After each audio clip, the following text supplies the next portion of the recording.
All right, good evening. It is great to have you here this evening for this presentation of Rose Schneiderman, A Voice for Women and Workers with Annie Schneiderman Valliere. My name is William Roca. I'm the Director of Programs here at Village Preservation. Before I get formally introduce our guest this evening, if you are unfamiliar with Village Preservation, I just want to take a quick second to tell you a little bit about us. Village Preservation was founded back in 1980, and we work to document, celebrate, and preserve the special architectural and cultural heritage of Greenwich Village, the East Village, and NoHo. We've helped get 1,250 buildings landmarked in our neighborhoods, and we host over 75 free programs like this throughout the entire year.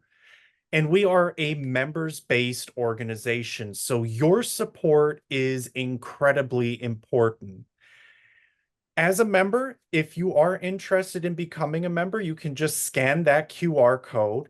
But as a member, you get advance notice of all our programs. And throughout the year, we also do members-only programming. Also, head over to villagepreservation.org to take a look and learn a little bit more about the advocacy work that we do, all the other programs we have on offer, and the incredible educational resources that we have available as well, including a whole bunch of virtual maps. And you can even put together your own walking tours and learn about all the incredible people and buildings in our neighborhoods. So definitely please head over to villagepreservation.org. Those resources are all free and available whether you're a member or not, but I do hope you consider becoming a member or supporting Village Preservation in any other way possible. Just to give you some heads up on some upcoming programs next week on the 29th, we have at the Salmagundi Club, the history of Salmagundi Club in Greenwich Village, 1871 to 1917. This is an in-person program. And then also the day after, on October 30th, we have a plaque unveiling. And this plaque will be for Frances Perkins. This is also an in-person event. If you're interested in attending these events, head over to villagepreservation.org/events, and you can register for any of the events that still have spaces available. And we just opened up our November events, so definitely go and check all those events that are available. Now, just some quick Zoom protocol. This is a Zoom webinar, so your cameras will be off and you will be silent throughout the presentation. But we definitely want to have a conversation with you in the audience. So as you think of questions at any time during this evening, pop those questions into the chat or the Q&A feature that you will see at the bottom of your screen. Now to introduce our guest this evening, Annie Schneiderman Valliere. She is the great niece of Rose Schneiderman and knew Rose personally and has spent over a decade writing her biography. Annie was awarded the Eichelberger Linzer Grant from the Franklin D. Roosevelt Presidential Library. She's spoken to unions, senior organizations, historical societies, and universities, students, and at conferences and suffrage events, including a visit to the Roosevelt House in New York. Annie's essay, The Two Roses, A Grandniece Remembers, was published in the book Talking to the Girls, Intimate and Political Essays on the Triangle Fire by Edwidge Ginta, and I hope I'm saying that name correctly, and Mary Ann Tresciati back in 2022. And she's also written a whole bunch of other great articles as well. Annie, it is absolutely wonderful to have you here, and I'm very much looking forward to your presentation. So I'm going to stop sharing my screen. I'm going to share mine. And I will be disappearing into the shadows, but I am here if you need me. There we go. Okay. All righty.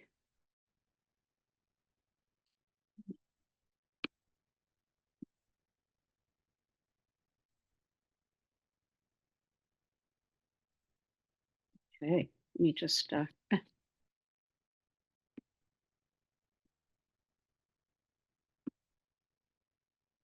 see if I can do this. Okay.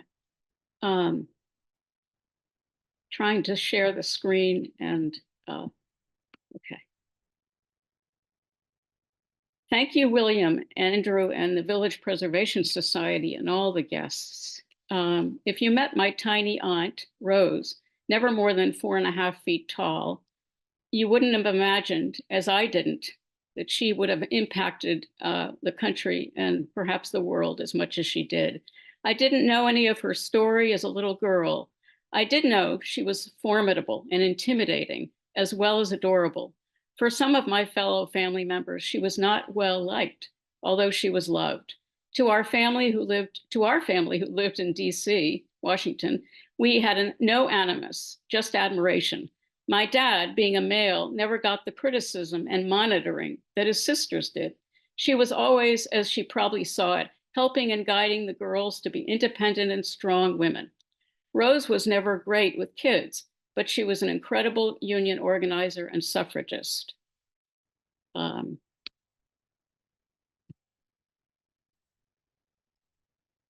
actually trying to do two things at once. So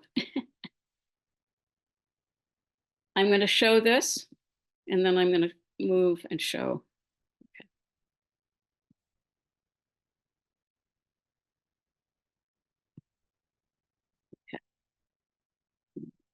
Okay. Okay. What the woman who labors wants is the right to live, not simply exist. The right to life as the rich woman has the right to life. And the sun and music and art, you have nothing that the humblest worker has not the right to have also. The worker must have bread, but she must have roses too. Help you women of privilege, give her the ballot to fight with. The song Bread and Roses was originally a poem written by New York writer James Oppenheim, first published by the American Magazine in 1911. He attributed Bread and Roses theme to the women of the West, and indeed the phrase was born out of the women's suffrage movement in California, bread for all and roses too. And this was borrowed by the Midwest suffragists. But it was Rose who was a major part of the 1912 suffrage campaign in Ohio and Wisconsin, who helped immortalize it when she spoke to a group of 300 well-heeled women in Cleveland that September as part of her suffrage tour of the state. The phrase bread and roses has since been in books, posters, refrigerator magnets, and in the hearts and minds of many around the world, but with some confusion as its origin. New York suffrage leaders recommended Rose to the leaders of the Ohio and Wisconsin suffrage movements. In 1912, without reaching working class voters, some had realized there could be no suffrage victory. Rose spoke all over Ohio and then next Milwaukee, Wisconsin, ahead of their suffrage referendum in November. You could hear Rose giving magnetic and impassioned speeches at the podium, at local halls to union workers on the soapbox, on street corners and parks, to men and women who gathered to hear her, and wealthy and middle-class club women. You would have even heard her at Genoa Park, coincidentally where Kamala Harris spoke on October 6th. Only with women's suffrage could we have this gone this far. And here's a poster of her work in Wisconsin. I'm going to switch back and forth. Okay. Mary Sherwood, an Ohio suffragist, wrote to Harriet Hupton, treasurer of the National American Women's Suffrage, "No one has touched the hearts of the masses like Rose. Strong men sat with tears rolling down their cheeks." The idea that workers needed not only bread, but roses too, came straight out of Rose's personal experience as a little girl. As a little girl in Savin and Chelm, Russia, Poland, her father read her classics like the Arabian Nights. Reading and learning both Hebrew religious and secular books written in Yiddish were a central part of her life, even though they may not have been able to get bread on the table. As a young adult on the Lower East Side, after giving a portion of her wages to her mother, but kept keeping some from lining caps and working in a department store, she attended plays, bought books, and went to political and cultural events that she was able to afford. She even decorated her hats. Despite growing up in poverty, she was introduced to experiences that most factory girls, boys, and men and women could not. She believed that this enrichment was important in anyone's life, and these experiences should be available for everyone, not only the middle classes and wealthy. Bread and roses. She believed that women and men working in the factory 60 hours a week had no time left for joy, roses. They were only working to live and eat, but only marginally. Rose believed that in the bottom of her soul that women joining unions and having the vote were essential to winning financial, political, and social freedom. But let's go back. So this is Chelm, where she she lived for a while. Looks a little like the Lower East Side. And here we are at the Lower East Side. Okay. In the summer of 1890, she came after her father a number of months later with her two little brothers and a cousin. And they basically had to run. They had no passports and they had to slip through borders. Arriving at the New York's Customs House, into her father's arms, they moved into 173 Ludlow Street, which is right here. On the Lower East Side. And then within a year, they moved to 172 because they could live on the first floor.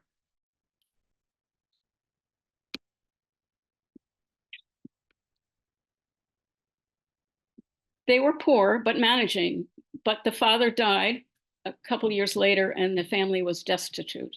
So mother, Dora, put the kids, two little boys, in a orphanage, which often Jewish families did when they didn't have a lot of money. It was temporary. Rose finally had to go to the orphanage too because she was taking care of her sister until an aunt came. Rose finally came home once her mother felt more on her feet and Rose could attend school in the neighborhood. But soon her mother lost her job and Rose went to work after 8th grade in 1895. Going to work in the department stores as a cash girl. Her formal academic career was over. Then at 18, she began to work as a cap maker at Hein and Lederer, with her neighbor teaching her how to sew linings and caps, and many nights watching her mother sewing at home, she acquired a job. In 1897, at night, her factory caught on fire. Rose's first of many she would personally connect to, most dearly the Triangle Fire. Rose spent 10 years in cap factories.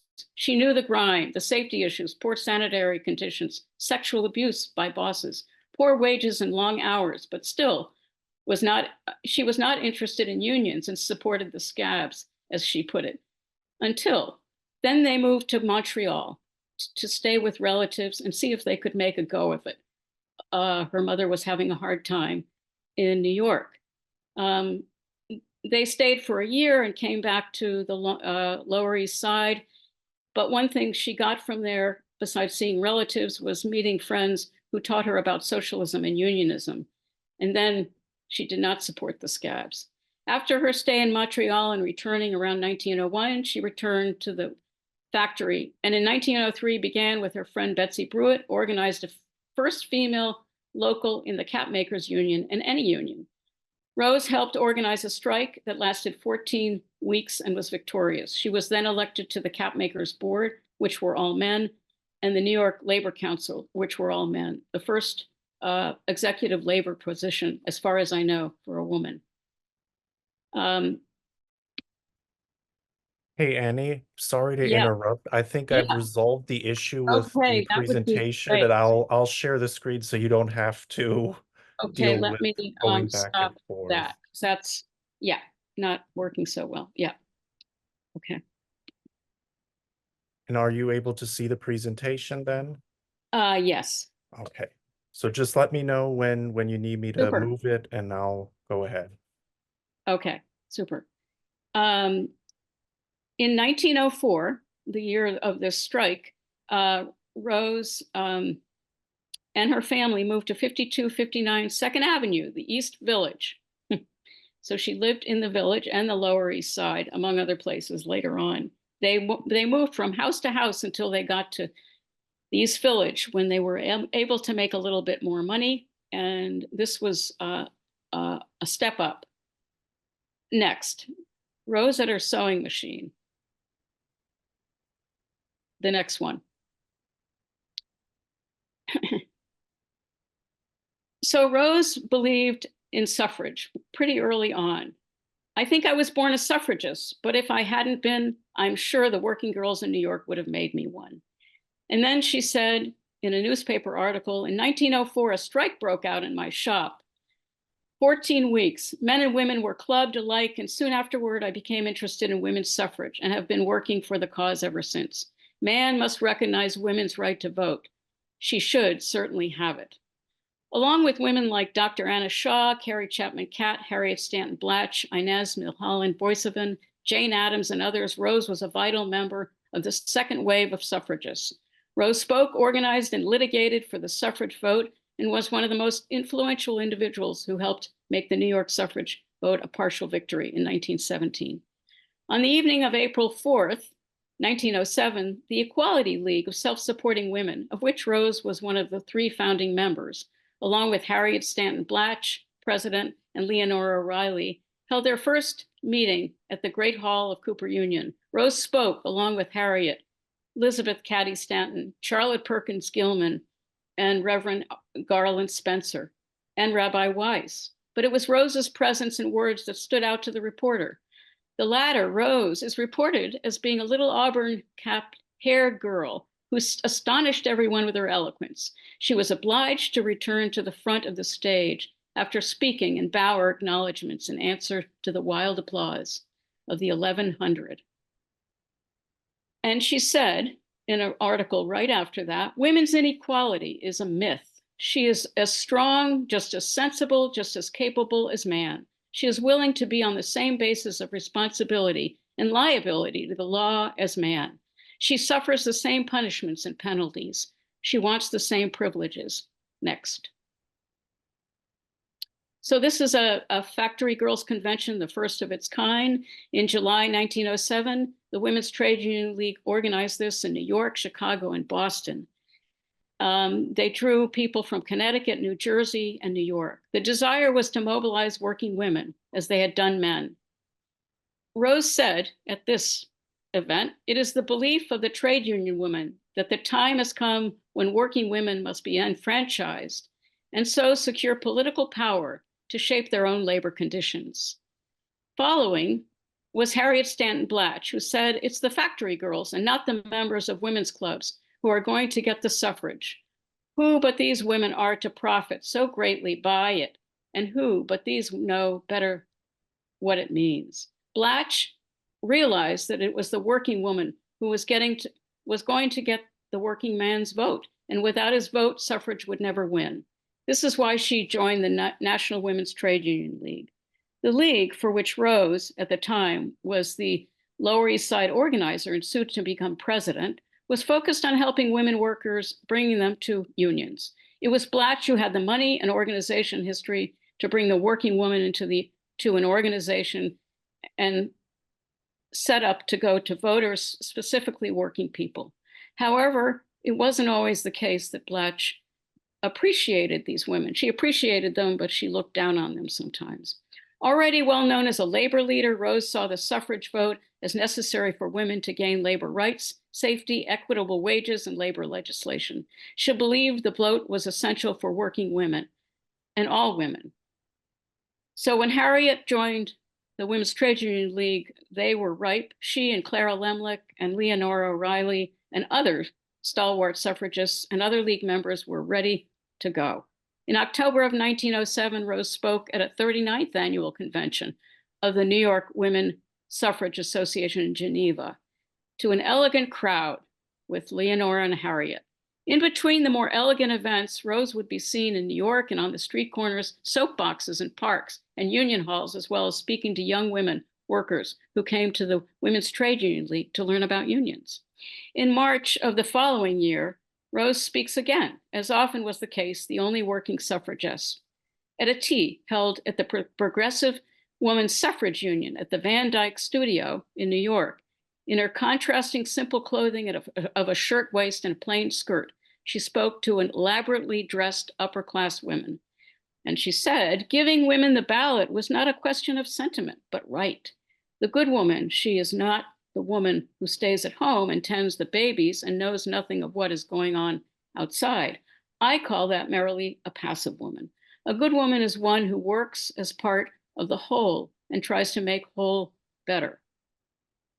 Next.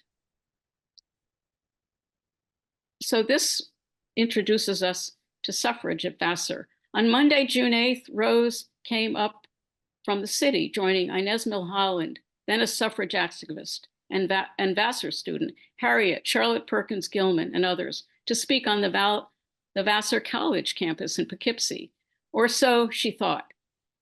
In her book, she said, Mrs. Blatch asked me to go with her to Vassar. When we arrived, we discovered that the president of the college had refused, and so we all ended up in the cemetery. And this is a thing that happened a couple years ago where they put a marker, and these are some of the relatives of some of the suffragists, including myself in the orange. Although we do not have many vestiges of Rose's speech, the Poughkeepsie Evening Enterprise reported that although Rose was the last to speak, she got fully twice as much applause as the rest. Known for her engaging direct speeches laced with sarcasm and passion, she told the young Vassar women professors and community members. In closing, she arraigned the women of education for their passiveness in regard to welfare of her less fortunate sisters. After the Vassar Cemetery suffrage event, Rose told a reporter in her office that the Vassar girl wants the ballot. The modern college student is eager to listen to any plans bettering conditions of women. This would not be the last time Rose would spend convincing young college women to become activists. 1 year later, Rose toured some of the New England's most elite colleges, Holyoke, Radcliffe, Wellesley, and Bryn Mawr, getting the financial support as well as boots on the ground support of young women who came down to New York City to support women and girls at the shirtwaist strike. Vassar girls also came ready to put everything they had in supporting the working girls and women they now saw as their true sisters. Rose's concern for human rights covered workers as well as refugees and immigrants wanting to enter the US, and humanitarian struggles here and abroad. She knew the struggles of leaving her native country because of her immigrant background and experience with discrimination in Poland and in the United States. She wanted equality for everyone. Attending the National Women's Trade Union League Biennial Convention as the co-president of the New York Women's Trade Union League, along with Leonora O'Reilly, she became fired up during the discussion and voting on a resolution to support the extension of alien exclusion laws, which was up for debate in Congress and the AFL and the Women's Trade Union League. The AFL supported the ban on alien exclusions. But Rose said, and she joined others, I claim that the national conventions of the League, if they illustrate anything, illustrate that the movement we stand for is the brotherhood of man. And we are not going to exclude certain people, in this case, the Japanese, out of that brotherhood on account of color, degree, or caste. However, not everyone agreed. On the other hand, it is clear that not only the white establishment suffragists excluded women of color, but these working class women who in any other case had continued to fight for them. It seems that Rose, even Leonora O'Reilly, a founding member of the National Association of the Advancement of Colored People, and others chose not to address this discrepancy or the human cost of excluding women of color. Black and Asian women fought just as hard, but separately for suffrage. Rose and others appear to have accepted, perhaps even agreed, we don't know, that in this particular situation, it was better to keep it separate. There was racism and classism amongst the upper echelons of the suffrage movement. Even Harriet turned away from these working class women in support of the need for educated women to have the vote rather than them. Years later, after the suffrage victory, Rose and the New York Women's Trade Union League would work fearlessly to bring women of color into the Women's Trade Union League and the Garment Workers Union, but it doesn't take away from the great loss, not including women of color back then. Next, you can jump again. I'll go back to that. You can jump again. So this is Rose and Harriet Stanton Blatch speaking to people about suffrage. Late in October 1909, the girls' shirtwaist strike led 30,000, up to 30,000 young girls and women and men on strike, Italian, Jewish, and African American, and white native born, but mostly Jewish and Italian women and girls. This garnered the interest and heavy involvement of the middle and upper class suffragists to the cause. There was conflict, but also support. It was this strike that brought elite women and working class girls and women together more than before. Straight out suffragists and working class activists, working women who often distrusted suffragists for their narrow positions, all working together as well as fighting amongst themselves, but all fighting for the vote and for thousands of workers and their rights to better wages, hours, and working conditions. Rose and her friend Leonora were two of those who felt that regardless of the differences political strategy-wise, labor needed the financial, legal, and boots on the ground support from middle class and wealthier suffragists. Sometimes this was what they verbalized to the suffragists and publicly at meetings with working women, but between the activists themselves, they still felt anger and frustration with the attitudes and actions of some of these women.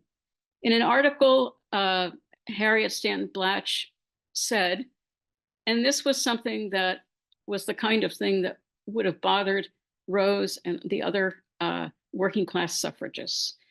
Mrs. Blatch is president of the Equal Suffrage League. She has 20,000 members. It is the outcome of the work of some of us, said Blatch, in East Side settlements and working girls' clubs.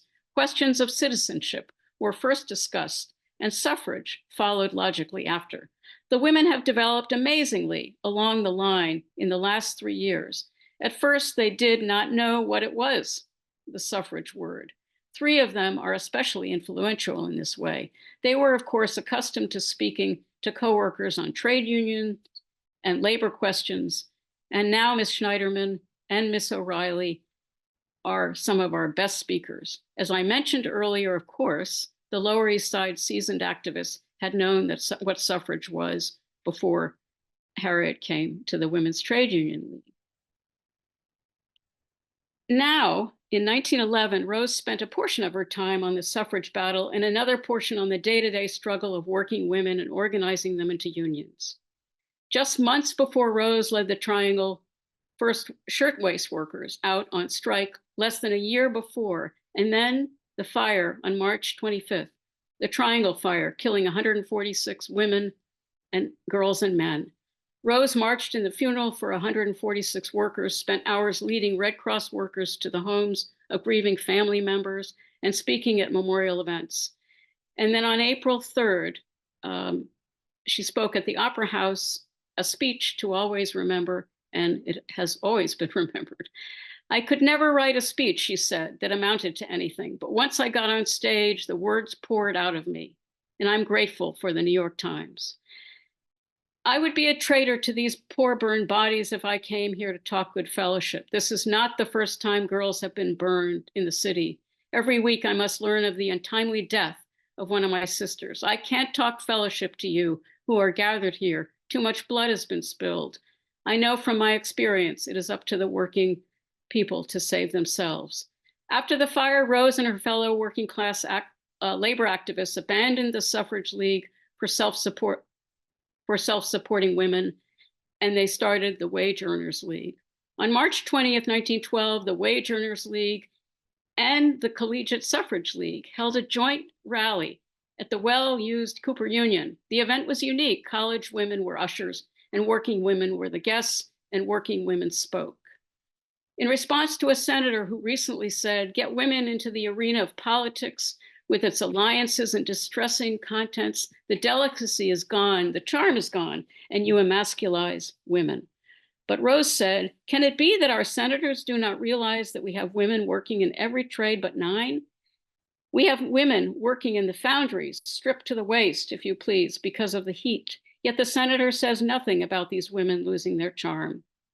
Women in laundries, for instance, stand for 13 and 14 hours in the terrible steam and heat with their hands in hot starch. Surely these women won't lose any of their beauty and charm by putting a ballot in the box once a year that they are likely to do standing in foundries or laundries all year round. The Wage Earners League for Equal Suffrage was short-lived due to finances. Rose continued on her pursuit of the vote, appearing at many events set up by the traditional National Women's Suffrage Organization in New York and nationally. There are numerous working class women who played a role in New York's partial suffrage victory achievement in 1917. I have not included them in my lecture. It would take too long, and that's for another time. But I do want to bring in Maud O'Farrell Swartz here. Rose and Maud met in 1912 while both working with the suffrage movement and became lifelong partners for the course of 30 years. They were a couple in work and in the National Women's Trade Union League, traveling together, traveling for pleasure. Letters of condolences reached Rose about Maud. They were always mentioned as a duo. Both Maud and Rose were extremely private. Considering their personal backgrounds and the time, they would have never lived together. Rose lived with her mother till her mother died, and Maud lived in boarding houses. Much has been said regarding Rose's need for privacy, and I believe the same held true for Maud. As Rose said, she learned to keep secrets. She threw away her private letters away when a book editor wanted to know about her personal life. In speaking to Maud's great niece, Pauline Batticelli, Maud's family were very strict Catholics and had disowned at least one family member for a divorce of a spouse. It wouldn't be just the church excommunicating Maud, but her family disowning her. In trying to find out more about Maud, since Rose threw out all of her personal letters, I found letters in an archive written by Clarence Lee Swartz to a good friend. Maud claimed to have been married to Swartz, a printer and a well-known activist, anarchist, and individualist who didn't believe in marriage. In those letters, I discovered that Maud and Clarence never married, but lived together, and Maud needed to present herself as being married. So once she left the relationship, she used his name, and he gave her permission to use his name, but she was never married, and she never became a citizen of the United States, and lived in boarding houses all her life. The other interesting fact is that because she did become the head of the Department of Labor, the Secretary of Labor of New York, appointed by Francis Perkins, and she never was a citizen. But at that time in the country, that information wasn't always available. On January, next picture.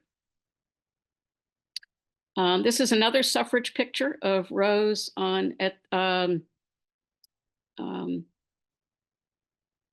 somewhere in New York. I can't think for now. You can go to the next one. And this is a picture of a number of women suffrage activists, and in the middle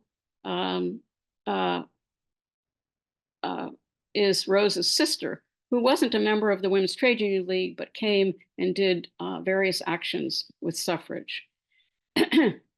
On January, less than a month after giving a lecture about suffrage and the working women in Washington, D.C., Rose joined others to head to Washington, D.C. again, this time for a meeting of 300 to 600 women and their allies from across the country. Doris Stevens and Rose Winslow, Schneiderman and Elizabeth Glendower Evans held the American flag as they led a group up to the White House. 5 factory women stepped out and spoke to Woodrow Wilson. Rose drew a sympathetic look from Wilson. She was one of the speakers. With emotion of the hardship of women in the mills and mines, a reporter from the Washington Times quoted her as she spoke to Woodrow Wilson. Working women who say they do not want the ballot say so because they have no time to think about it. And they have no time to think about it because their employer holds their noses to the grindstone. The welfare of all women is our first concern, of course, but we hold that working women need the protection of the ballot most of all.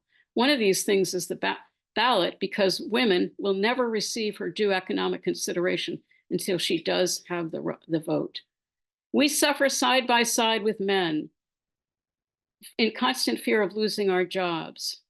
But Wilson's response at the time is that he led his party. He didn't speak on behalf of their position, but Wilson was not willing to push them into supporting women's suffrage. And then on July 8th, 1914, Rose accepted an invitation from O.H.P. Belmont's famous marble house in Rhode Island. The next one. Next one again. Okay, I think I've got them confused. In November, she spoke to the National American Women's Suffrage Association in Tennessee. Back in New York, suffragists got ready for another attempt at the suffrage vote in 1950. Rose made her rounds to large halls, small unions, and street corners. In 1915, Rose left the Women's Trade Union League and took a job at the International Ladies Garment Workers. Traveling the country, organizing in Cleveland, Ohio, Chicago, and then Philadelphia, and then to Springfield, Worcester, and Boston, Mass. She continued the work diligently for the suffrage vote wherever she spoke. The Union men in Pennsylvania and Massachusetts, where she was stationed, were headed for the votes in November, along with New York. Again, they all failed. I'm going to have you keep going with the slides, William, because maybe we'll catch up. Go to the next one. Okay, so this is the suffrage event at Belmont's house. Very fancy, and she was sort of embarrassed to be there. Go to the next slide. And here's all of these elegant women. And she was used to speaking in these situations. Keep going. One more slide. So okay. In 1917, Rose was offered the job as a chairperson of the industrial section of the Women's Suffrage Party of New York City, working alongside Mary Dreer, close friend from the New York Trade Union League, who became the state chair of the industrial section. Both women tapped because of the last-minute need to get as many voters as possible for the upcoming suffrage vote in November. Schneiderman went from union to union, speaking to men about women's suffrage. As for me, it meant attending union meetings once more and appealing to the membership to vote for the amendment. I distributed tons of literature. I got up a series of open letters.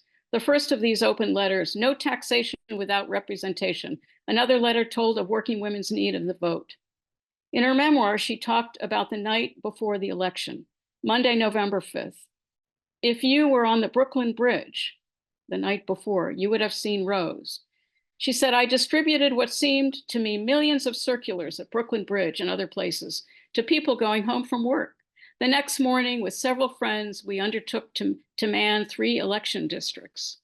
It was an interesting experience, for none of us had ever seen the inside of a voting place.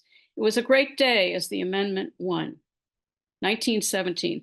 And coincidentally, with more than 10 years working for the suffrage vote in New York and nationally, it was not until 1916 that Rose applied for her citizenship papers, and luckily had them in hand to vote in 1917.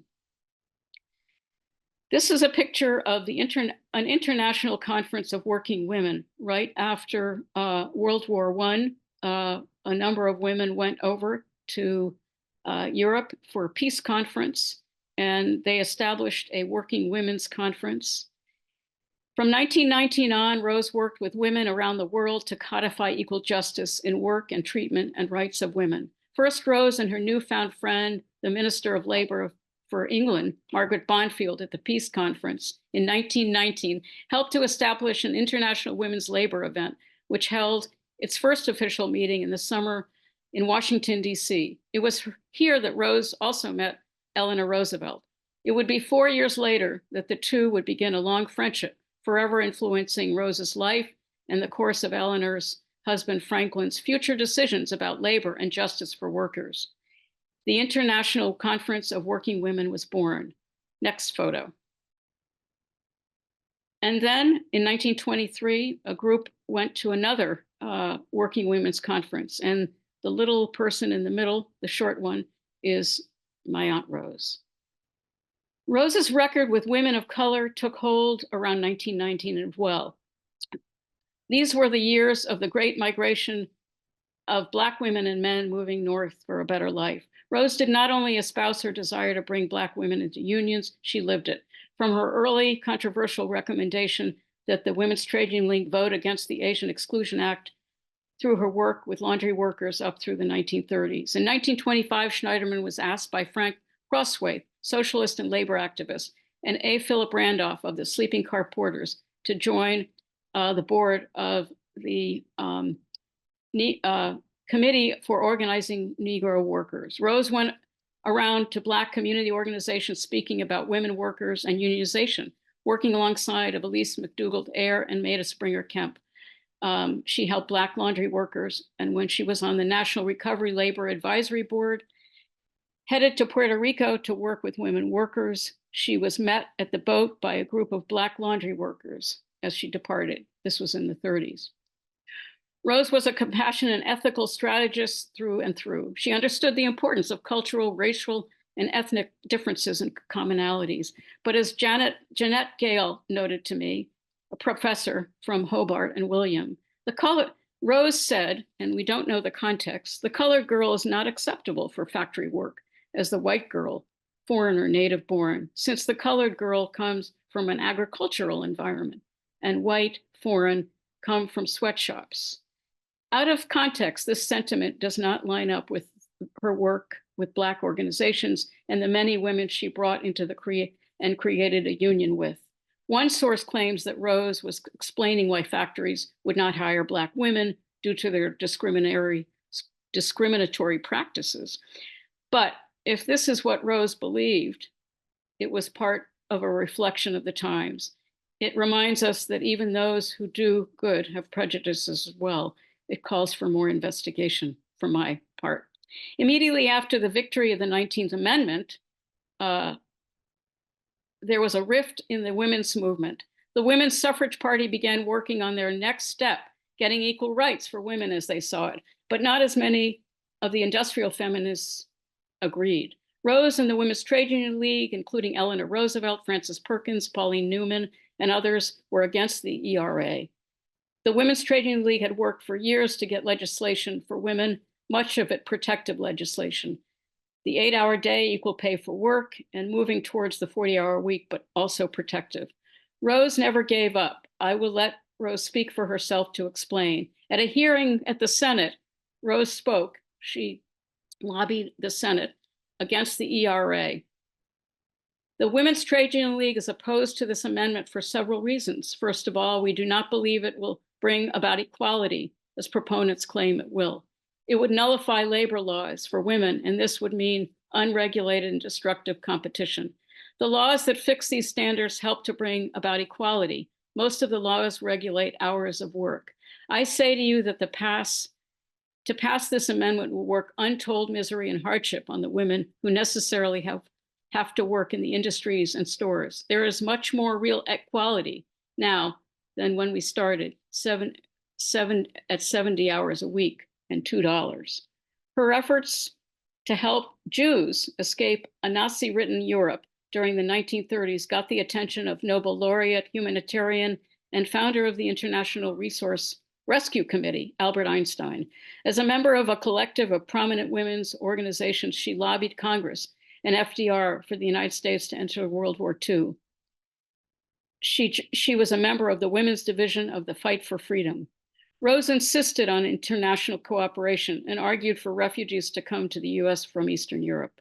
In 1936, at a Women's Trade Union League meeting, she said, "The will for peace without definite establishment of collective security is a delusion.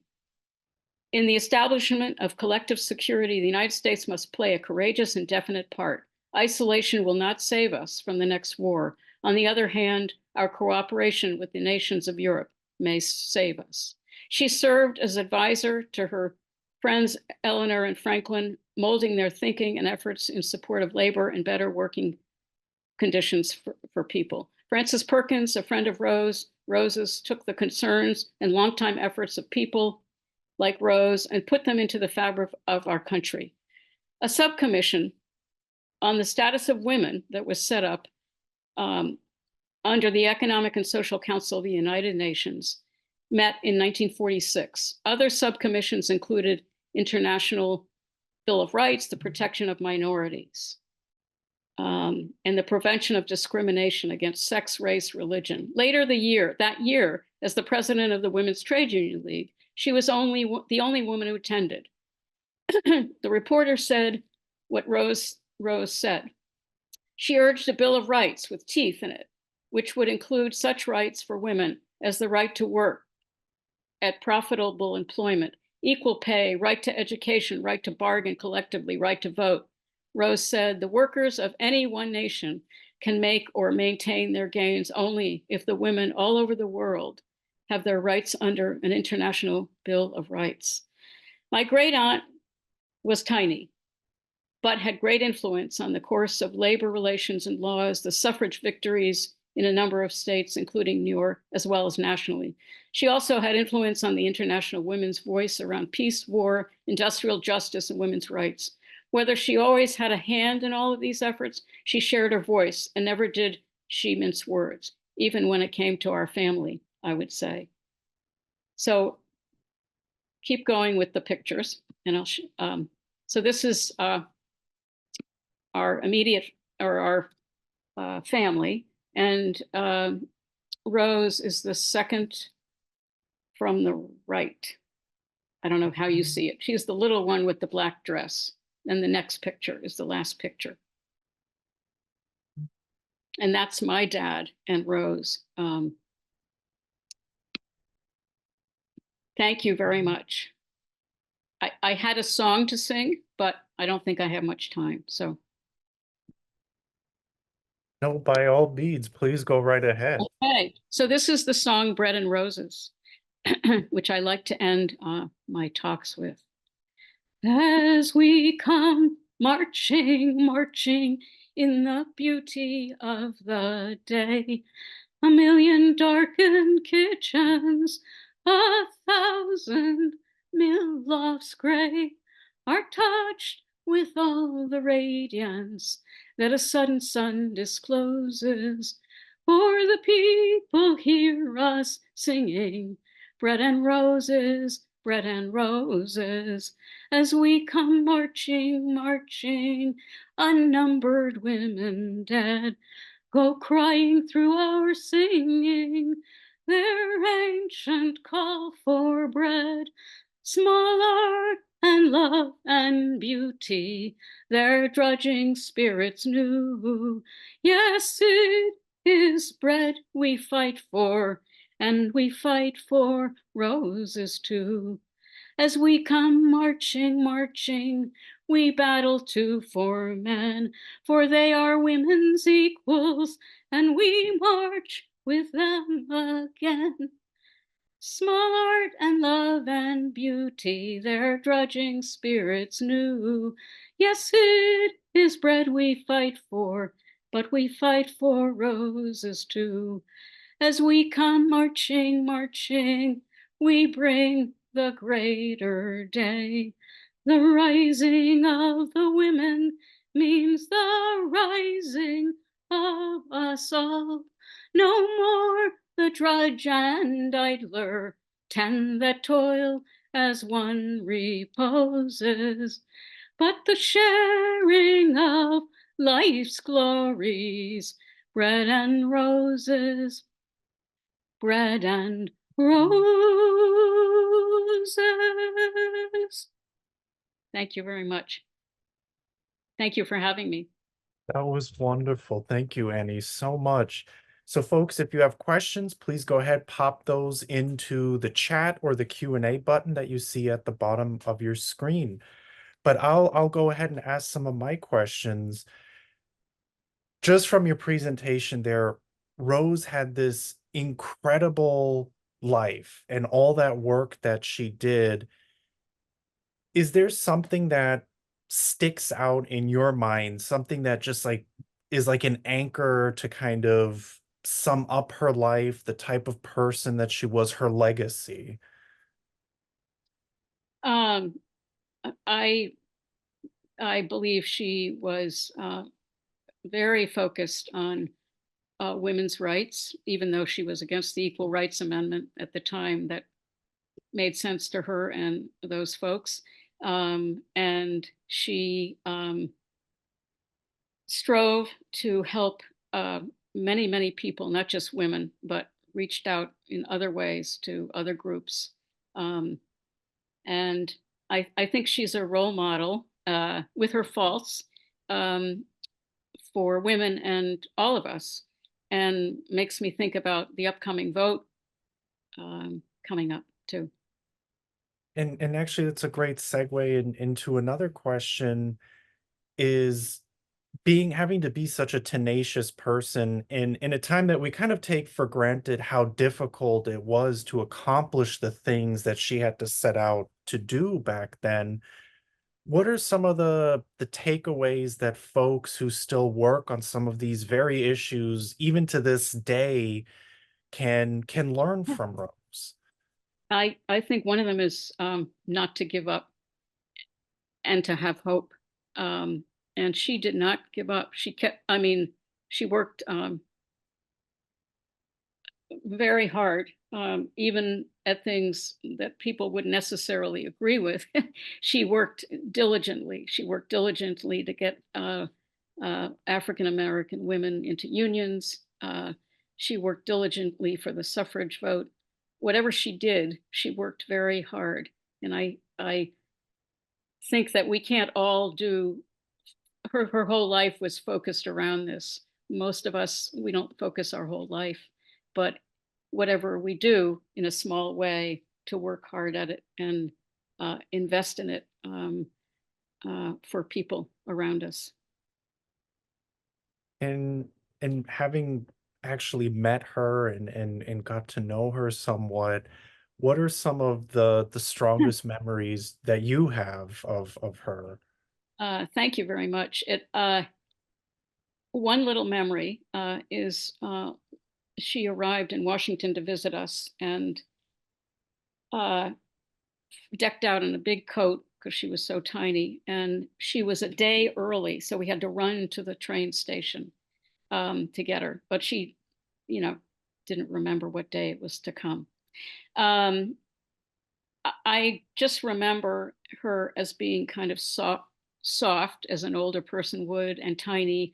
And, as I said earlier, she was intimidating. And she wasn't used to kids, but she loved us all. Um, I'm trying to think of some of the more of the things. She once brought a slip to my mother, um, a dress slip as a gift. She was very sensitive about people's needs, and at the same time, very critical. She never criticized me, and she supported all of the grandchildren. But I found her very cute. And I didn't know anything about her until I was about 18. I realized who she was by reading books and, talking to my parents and everything. And yeah, tell us then a little bit about how how you got interested in learning about her life and her work and a little bit about your own journey of Sure, learning about her. sure. So I had always, since I was sort of a young adult, a teenager, wanted to be a social worker. And I became a social worker. Um, and I think that part of that, and I was interested in community organizing, part of that a lot of that connected me to Rose, who was also considered by some as a social worker. um, and I was, political activist in the 70s and continued forward.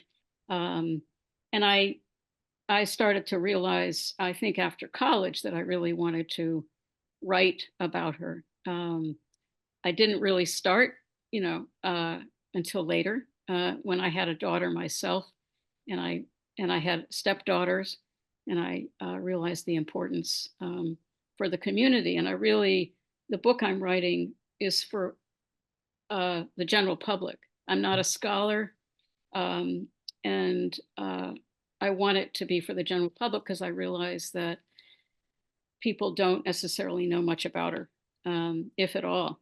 Um, and she had a significant role to play. And if Rose were here today, what are and obviously it's conjectures of, but from everything that you've studied of her life, what are some of the thoughts you would think she would have about the world that we're in today? How far we've come and how far we have yet to go? I think I would hope that she would support the ERA, that she would come to a place where she would understand, just like some of her friends, like I think Frances Perkins eventually, and Eleanor Roosevelt probably. Uh, um, um, I think she would be uh, upset by what's going on in the Middle East. Um, and she would be very proud that a woman was um,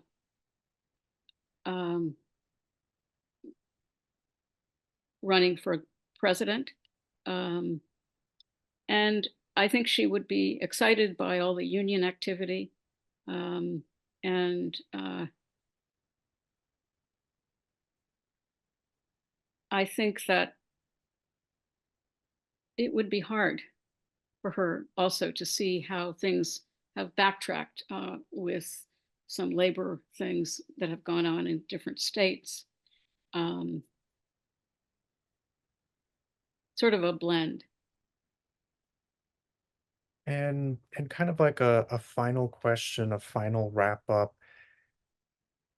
What in the pantheon of these really incredible women of this era, where do you kind of place her and how she related to all of these other women that, I mean, really accomplished amazing things in the era that they were living in? Right. She was amongst a whole group of women, both working class and middle class and upper class, who were working for all of these efforts and not having the vote. They did a lot of work in all kinds of capacities. Um, she was able in the Women's Trade Union League and other places to communicate with all kinds of people, not just people like her.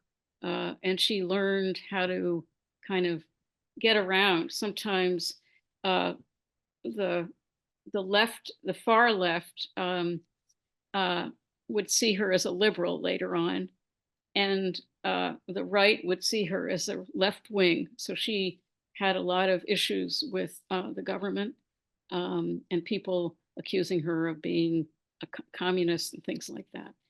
Um, but she got along with a lot of people um, and had a very another funny thing about her is that her speech, and sometimes I play a video tape of her voice, did not sound like her peers from Eastern Europe. Didn't even sound like a New Yorker. She's well, she did, but she sounded a lot like more of an upper crust woman. Her voice, her whatever she learned over the years to get places. She spoke um, a little, somewhat like Eleanor Roosevelt, but not really. But very different from the rest of our family. Well, Annie, thank you so much. I just want to read this one comment. I think that kind of sums up what everyone feels like.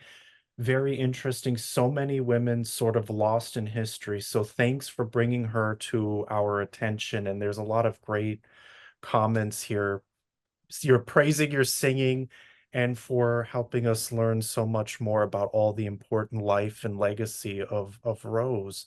So Annie, thank you so much. Really, Thank you. really appreciate sharing your time and wisdom with Thank us. you, everybody. Thank you everyone for joining us this evening, and we hope to see you at future programs. And with that, I wish you all a very, very good night. Thank you so much. Great.